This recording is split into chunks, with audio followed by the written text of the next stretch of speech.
భారత పేసర్ మహమ్మద్ షమి ఇటీవల ఉత్తరప్రదేశ్ సీఎం యోగి ఆదిత్యనాథ్ ను కలవడం ఆసక్తికరంగా మారింది.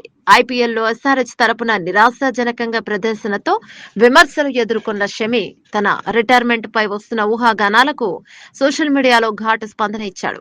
గాయం తర్వాత రంజీ ట్రోఫీలో మంచి రీతిలో తిరిగి వచ్చి బౌలింగ్ లో తన ఫిట్నెస్ నిరూపించాడు. టెస్ట్ ఫార్మాట్ లో యువ బౌలర్లకు మార్గదర్శకుడుగా షమి పాత్ర కీలకంగా మారబోతుంది. కొంతకాలంగా గాయాల కారణంగా ఆటకు దూరంగా ఉన్న షమి గతంలో తన ఫామ్ పై తీవ్ర విమర్శలు ఎదుర్కొన్నారు.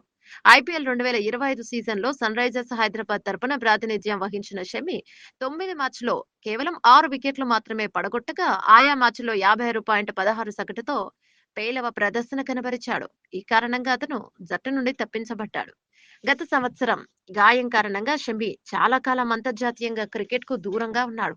చివరిసారిగా 2023లో జరిగిన ప్రపంచ టెస్ట్ ఛాంపియన్షిప్ ఫైనల్లో ఆస్ట్రేలియాతో భారత్ తలపడినప్పుడు షమి ఆడాడు. అనంతరం ఓడిఐ ప్రపంచ కప్ లో మంచి ప్రదర్శన ఇచ్చినా గాయం కారణంగా పూర్తిగా విశ్రాంతి తీసుకోవాల్సి వచ్చింది. ఆ తర్వాత అతను దేశీయ క్రికెట్ లోకి తిరిగి వచ్చి బెంగాల్ తరపున రంజీ ట్రోఫీలో పాల్గొన్నాడు. తన అనుభవంతో పాటు మెరుగైన బౌలింగ్ తో తిరిగి ఫిట్నెస్ చూపించిన షమి మధ్యప్రదేశ్ పై ఒక మ్యాచ్ లో 7 వికెట్లు తీసి ఆకట్టుకున్నాడు. ఇదిలా ఉండగా జూన్ 20 నుండి ప్రారంభమయ్యే ఇంగ్లాండ్ పర్యటనలో షమి పాల్గొనడం అతని ఫిట్నెస్ ప్రస్తుత ఫామ్ ఆధారంగా ఉంటుందని క్రికెట్ వర్గాలు భావిస్తున్నాయి. టెస్ట్ క్రికెట్ నుంచి రోహిత్ శర్మ, విరాట్ కోహ్లీలు తప్పుకున్న సమయంలో షమి కూడా అదే బాటలో నడవనున్నారా అనే ఊహాగానాలు వెల్లువిరుస్తున్నాయి.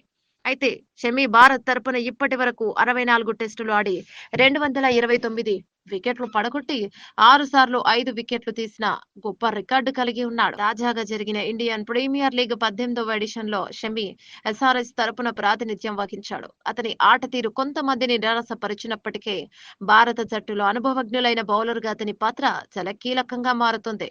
ముఖ్యంగా టెస్ట్ ఫార్మాట్ లో భారత్ గతంలో ఆస్ట్రేలియా పర్యటనలో premier spinner Ravichandran Ashwin retirement ప్రకటించిన తర్వాత అనుభవం గల బౌలర్ల సంఖ్య తక్కువైపోయింది. ఈ నేపథ్యంలో షమి వంటి సీనియర్ ఆటగాడు జట్టులో కొనసాగడం యువ బౌలర్లకు మార్గదర్శకుడుగా ఉండడం అవసరమవుతోంది.